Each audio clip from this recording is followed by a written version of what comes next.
Hello friends, welcome to another video tutorial from Kamal Dhariyal. दोस्तों, आज की इस वीडियो में हम बात करेंगे कैटालिस टेस्ट पे। तो दोस्तों, इस वीडियो में हम बात करेंगे कि ये कैटालिस टेस्ट क्या है, इसका प्रिंसिपल क्या है और क्या इसका यूज है, यानी कि इस टेस्ट को परफॉर्म करने की हमें क्यों ज़रूरत पड़ती है। इन सब पर हम बात करेंगे इस वीडियो में। तो सबसे पहले बात करते हैं कि ये कैटालिस टेस्ट क्या है। दोस्तों, कैटालिस टेस्ट एक बायोकेमिकल टेस्ट है जो कि बैक्टीरियोलॉजी में बैक्टीरियल आइडेंटिफिकेशन के लिए यूज किया जाता है।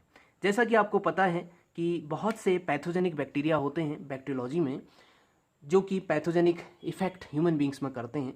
तो उन सबको पहचानने के लिए हमें उनकी स्पेसिफिक डायग्नोसिस करनी होती है, जिसको हम बोलते हैं बैक्टीरियल आइडेंटिफिकेशन।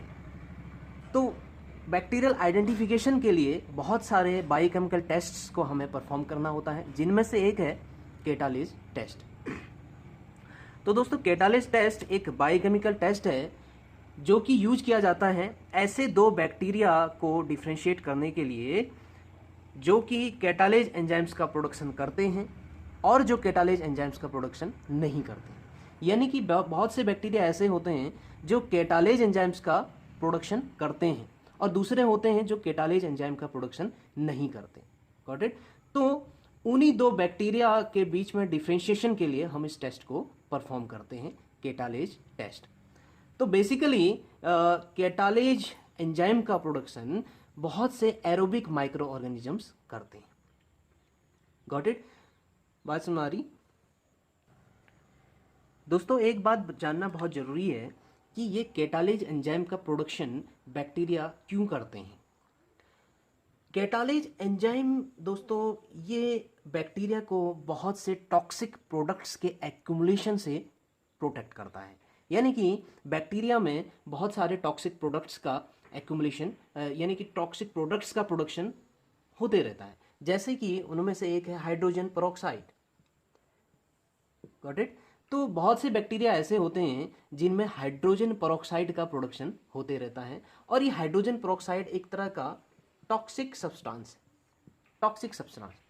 तो जो बैक्टीरियल सेल को हार्म पहुंचा सकता है, यानी कि बैक्टीरियल सेल लाइसिस कर सकता है। Got it? तो इस तरह के टॉक्सिक प्रोडक्ट्स को न्यूट्रलाइज करने के लिए या फिर इनको नॉन टॉक्सिक सब्सटेंस में कन्वर्ट करने के लिए बैक्टीरिया कुछ ऐसे एंजाइम्स का प्रोडक्शन करता है जो इसको न्यूट्रलाइज कर सके, इसके इफेक्ट को न्यूट्रलाइज कर सके, इसका डिकम्पोजिशन कर सके। तो इसीलिए बैक्टीरिया क्या करता है, कैटालेज एंजाइम का प्रोडक्शन करता है। Got it? तो ये कैटालेज एंजाइम क्या करता है दोस्तों, ये कैटालेज एंजाइम इस हाइड्रोजन पेरोक्साइड का डिकम्पोजिशन कर देता है, यानी कि इसको कन्वर्ट कर देता है किस पे, वाटर और ऑक्सीजन में कन्वर्ट कर देता है, लाइक दैट H2O2। एक वाटर बन जाएगा और दूसरा ऑक्सीजन बन जाता है। Got it? तो इस रिएक्शन को एनहांस करता है कौन, ये कैटालेज एंजाइम। क्योंकि आपको पता है कि कैटालिस्ट यानी ये एंजाइम क्या होते हैं, ये कैटालिस्ट होते हैं और कैटालिस्ट का काम होता है कि किसी भी रिएक्शन के रेट को एनहांस करना। तो यहाँ पे कैटालिस्ट कौन है, कैटालेज एंजाइम। कैटालेज एंजाइम क्योंकि एंजाइम्स हमारे कैटालिस्ट का काम करते हैं, यानी कि रिएक्शन के रेट को एनहांस करते हैं। Got it? तो कैटालेज एंजाइम कौन सी रिएक्शन के रेट को एनहांस कर रहा है कि आपका हाइड्रोजन पेरोक्साइड वाटर और ऑक्सीजन में कन्वर्ट हो जा रहा है, यानी कि इस टॉक्सिक प्रोडक्ट का कन्वर्जन नॉन टॉक्सिक प्रोडक्ट में हो गया। Got it? तो इन टॉक्सिक प्रोडक्ट्स के एक्यूमुलेशन से बचने के लिए, इनसे प्रोटेक्शन के लिए बैक्टीरिया क्या प्रोड्यूस करता है, कैटालेज एंजाइम का प्रोडक्शन करता है। पहला पॉइंट। दूसरा पॉइंट कि ये कैटालेज एंजाइम बैक्टीरिया को रिएक्टिव ऑक्सीजन स्पीसीज से भी बचाता है। यानी कि जब पैथोजेनिक बैक्टीरिया ह्यूमन बॉडी पे एंटर करता है तो वहां पे जो भी प्रोटेक्टिव मैकेनिज्म यानी कि आपका इम्यून सिस्टम काम करता है। Got it? तो आपका इम्यून सिस्टम बहुत से केमिकल्स और बहुत सी रिएक्टिव ऑक्सीजन स्पीसीज को प्रोड्यूस करता है उस बैक्टीरिया को या उस पैथोजेंस को किल करने के लिए। Got it? तो ये कैटालेज एंजाइम प्रोटेक्ट करता है बैक्टीरिया को इन रिएक्टिव ऑक्सीजन स्पीसीज से। Got it. बात करते हैं दोस्तों इसके प्रिंसिपल की। तो प्रिंसिपल वही है कि ये कैटालेज एंजाइम क्या करता है, हाइड्रोजन पेरोक्साइड जो कि टॉक्सिक प्रोडक्ट है उसको नॉन टॉक्सिक प्रोडक्ट्स में कन्वर्ट कर देता है, यानी कि वाटर और ऑक्सीजन में। तो दोस्तों होता क्या है कि बहुत से बैक्टीरिया यानी कि बेसिकली सारे बैक्टीरिया क्या करते हैं, न्यूट्रिएंट्स को इंटेक करते हैं, यानी कि अगर जब वो कार्बोहाइड्रेट्स को इंटेक करते हैं तो उनमें मेटाबॉलिक एक्टिविटी के दौरान बहुत से टॉक्सिक प्रोडक्ट्स प्रोड्यूस हो जाते हैं जो कि वहाँ एक्यूमुलेट हो जाते हैं उस बैक्टीरियल सेल पे, जैसे हाइड्रोजन पेरोक्साइड है या सुपर ऑक्साइड रेडिकल्स हैं। इस तरह के टॉक्सिक प्रोडक्ट वहाँ पे एक्यूमुलेट हो जाते हैं जो उसके लिए हार्मफुल हो सकते हैं बैक्टीरिया के लिए। तो इवन वो उसकी उस सेल की बैक्टीरियल सेल डेथ कर सकते हैं, यानी कि लाइसिस कर सकते हैं। Got it. तो इतने हार्मफुल वो बन जाते हैं। तो उनसे बचने के लिए बैक्टीरिया कुछ प्रोटेक्टिव मैकेनिज्म क्रिएट करता है अपने अंदर, जिनमें से कैटालेज एंजाइम भी है। Got it. तो इसी तरह डिफरेंट डिफरेंट तरह के बैक्टीरिया इससे बचने के लिए, इन टॉक्सिक प्रोडक्ट्स के एक्यूमुलेशन से बचने के लिए डिफरेंट डिफरेंट तरह की मैकेनिज्म्स को फॉलो करते हैं। Got it. तो यहाँ पर हम कैटालेज एंजाइम की बात कर रहे हैं, तो यही इसका प्रिंसिपल है। Got it. दोस्तों कैटालेज टेस्ट को हम दो तरह से परफॉर्म कर सकते हैं, एक तो स्लाइड टेस्ट, दूसरा ट्यूब टेस्ट। यानी कि स्लाइड टेस्ट को हम ग्लास स्लाइड पे परफॉर्म करेंगे और ट्यूब टेस्ट को हम टेस्ट ट्यूब पर परफॉर्म करते हैं। तो आइए देखते हैं किस तरह से हम स्लाइड टेस्ट और ट्यूब टेस्ट को कर सकते हैं।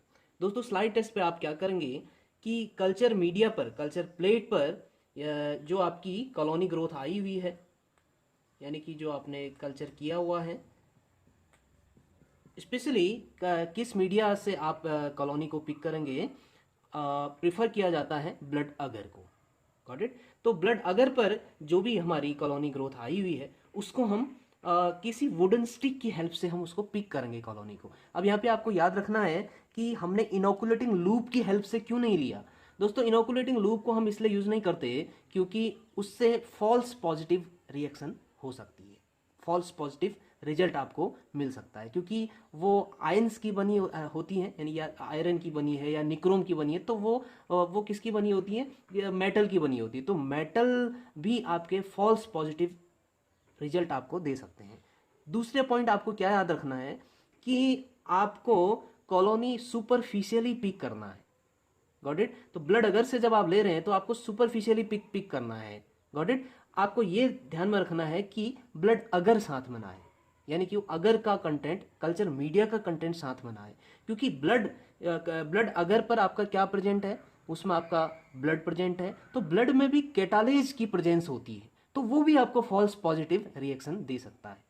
Got it. तो इसलिए आपको याद रखना है कि कॉलोनी आपको किसी वुडन स्टिक की हेल्प से, जैसे टूथपिक है, ठीक है, या ग्रूम स्टिक है, झाड़ू की जो स्टिक होती है, तो उस तरह से आपको लेना है वुडन स्टिक की हेल्प से, या मैच स्टिक भी आप यूज कर सकते हैं। Got it. तो आपको निक्रोम वायर या आपको आयरन वायर, इस तरह की इनोकुलेटिंग वायर्स का आपको यूज नहीं करना है। और दूसरा पॉइंट ये ही कि आपको ब्लड अगर साथ में नहीं लेना है, सुपरफिशियली कॉलोनी को पिक करना है ताकि फॉल्स पॉजिटिव रिएक्शन से आप बच सकें। तो आपने कॉलोनी लिया, उस कॉलोनी को आप ग्लास स्लाइड पर रख देंगे। ग्लास स्लाइड पर आपने बैक्टीरियल कॉलोनी को रख दिया। अब आप क्या करेंगे, इस पे आपको क्या ऐड करना है, इस पे आपको 3% हाइड्रोजन पेरोक्साइड आपको ऐड करना है। किसके साथ, इस बैक्टीरियल कॉलोनी के साथ आपको ऐड करना है। तो जैसे ही आपने 3% हाइड्रोजन पेरोक्साइड आपने ऐड किया, तो कुछ ही देर में या इमीडिएटली क्या हो जाएगा, वहां से आपको बबल्स आने शुरू हो जाएंगे, like that, bubbles. Got it. या एफरवेसेंस इनको बोला जाता है। Got it. तो अगर इस तरह की रिएक्शन हो रही है, इस तरह का इंटरप्रिटेशन अगर आ रहा है, यानी कि इस तरह की ऑब्जर्वेशन अगर आ रही है, ऑब्जर्वेशन, गॉट इट, कि आपको बबल्स फॉर्मेशन हो रहा है, या आप कह सकते हैं उसको एफरवेसेंस फॉर्मेशन हो रहा है, तो रिएक्शन क्या है, ये टेस्ट क्या है, पॉजिटिव है। यानी कि जो बैक्टीरिया आपने लिया हुआ था, उस बैक्टीरिया में क्या प्रेजेंट है, कैटालेज एंजाइम उसमें प्रेजेंट है, जो कि इस हाइड्रोजन पेरोक्साइड को क्या कर रहा है, तोड़ दे रहा है, डिकम्पोजिशन कर दे रहा है इसका, किस पे, वाटर एंड ऑक्सीजन पे। तो जो ये एफरवेसेंस या जो ये बबल्स आपकी निकल रही हैं, ये एक्चुअल में ऑक्सीजन की बबल्स हैं।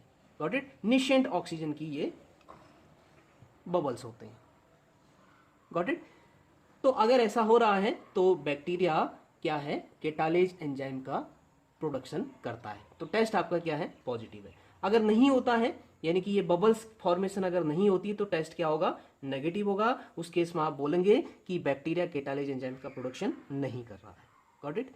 ठीक उसी तरह से टेस्ट ट्यूब पर भी हम इस टेस्ट को परफॉर्म कर सकते हैं। उसमें आपको क्या करना है, उस पर आपको एक टेस्ट ट्यूब लेना है और टेस्ट ट्यूब पे आपको 3 to 4 ml आपको हाइड्रोजन पेरोक्साइड 3% हाइड्रोजन पेरोक्साइड आपको ऐड कर देना है इस टेस्ट ट्यूब पे।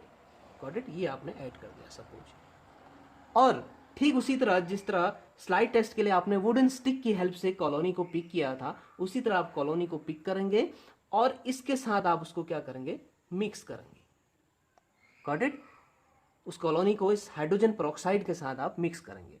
तो मिक्स करते ही जब आप देखेंगे कि अगर इस टेस्ट ट्यूब पर बबल्स का फॉर्मेशन हो रहा है, बबल्स का फॉर्मेशन, एफरवेसेंस अगर बन रहा है, तो इसका मतलब क्या है, टेस्ट आपका पॉजिटिव है, यानी कि इस बैक्टीरिया में क्या है, केटालेज एंजाइम प्रेजेंट है। Got it? अगर ऐसा नहीं होता है तो फिर आपका क्या है, टेस्ट नेगेटिव है और बैक्टीरिया आपका केटालेज एंजाइम का प्रोडक्शन नहीं करता है। Got it? तो इस तरह से हम परफॉर्म कर सकते हैं इसको। तो ज़्यादातर दोस्तों अगर आपको फॉल्स पॉजिटिव रिजल्ट से अगर बचना है, तो एक तो आपको वुडन स्टिक यूज करना है, आपको निक्रोम वायर या आयरन वायर आपको यूज़ नहीं करना है। दूसरी चीज़ ये कि आपको कल्चर मीडिया, ब्लड अगार को छोड़कर आपको न्यूट्रिएंट अगार अगर अवेलेबल है तो उसको प्रिफर किया जाता है फॉल्स पॉजिटिव रिएक्शन से बचने के लिए। Got it? क्योंकि ब्लड अगर में क्या होता है कि ब्लड प्रेजेंट है तो वो ब्लड आपका उसमें कैटालेज एंजाइम प्रेजेंट होता है, तो वो फॉल्स पॉजिटिव रिएक्शंस आपको दे सकता है। तो इसलिए आप कोशिश करिए कि आप क्या लें, आप न्यूट्रिएंट अगर से आप बैक्टीरियल कॉलोनी लें। Got it? तो इस तरह से आप फॉल्स पॉजिटिव रिएक्शन से बच सकते हैं। बात करते हैं दोस्तों कि इसका क्या यूज है, कैटालिस्ट टेस्ट को हम किस लिए यूज़ करते हैं लेबोरेटरी में। दोस्तों बेसिकली ये जो टेस्ट है कैटालिस्ट टेस्ट, ये स्टेफाइलोकोकस एंड स्ट्रेप्टोकोकस के बीच में डिफ्रेंशिएशन के लिए हम इस टेस्ट को परफॉर्म करते हैं। होता क्या है कि स्टेफाइलोकोकस हमारा कैटालिस पॉजिटिव होता है और स्ट्रेप्टोकोकस कैटालिस नेगेटिव होता है। यानी कि स्टेफाइलोकोकस जो बैक्टीरिया है वो कैटालिस एंजाइम का प्रोडक्शन करते हैं और स्ट्रेप्टोकोकस कैटालेज एंजाइम का प्रोडक्शन नहीं करता। Got it? तो स्टेफाइलोकोकस हमारा पॉजिटिव रिएक्शन देगा और स्ट्रेप्टोकोकस नेगेटिव रिएक्शन देता है। तो इन दोनों के बीच में ही डिफ्रेंशिएशन के लिए हम इस टेस्ट को परफॉर्म करते हैं। Got it? इसके अलावा माइक्रोकोकाई भी कैटालिस टेस्ट पॉजिटिव होते हैं। Got it? तो इनके बीच में डिफ्रेंशिएशन के लिए हम इस टेस्ट को बेसिकली परफॉर्म करते हैं। Got it? और दूसरी बात ये कि कुछ हमारे एंटेरोबैक्टीरियेशी और विब्रियोनेसी फैमिली के भी ऐसे मेंबर्स हैं जो इस टेस्ट को पॉजिटिव देते हैं। Got it? जैसे इश्चीशिया कोलाई है या क्लैप्सियला है, प्रोटियस है, ये कुछ जो एंटेरोबैक्टीरियेसी फैमिली से बिलोंग करते हैं, वो बैक्टीरिया भी आपके कैटालिस टेस्ट पॉजिटिव होते हैं। Got it? तो बेसिकली ज़्यादातर इस टेस्ट को स्टेफाइलोकोकस और स्ट्रेप्टोकोकस के बीच में डिफ्रेंशिएशन के लिए यूज किया जाता है। यही इसका पर्पज है। तो दोस्तों आज की वीडियो में बस इतना ही। आई होप कि आपके समझ में आया होगा। अगर वीडियो समझ में आया तो प्लीज़ लाइक करिए और शेयर करिए ज़्यादा से ज़्यादा। और पहली बार अगर हैं अपने चैनल पे तो चैनल को ज़रूर सब्सक्राइब करिए और बेल आइकॉन को ज़रूर प्रेस करिए ताकि आने वाली वीडियोज़ की नोटिफिकेशंस आपको मिलती रहे। Thank you very much.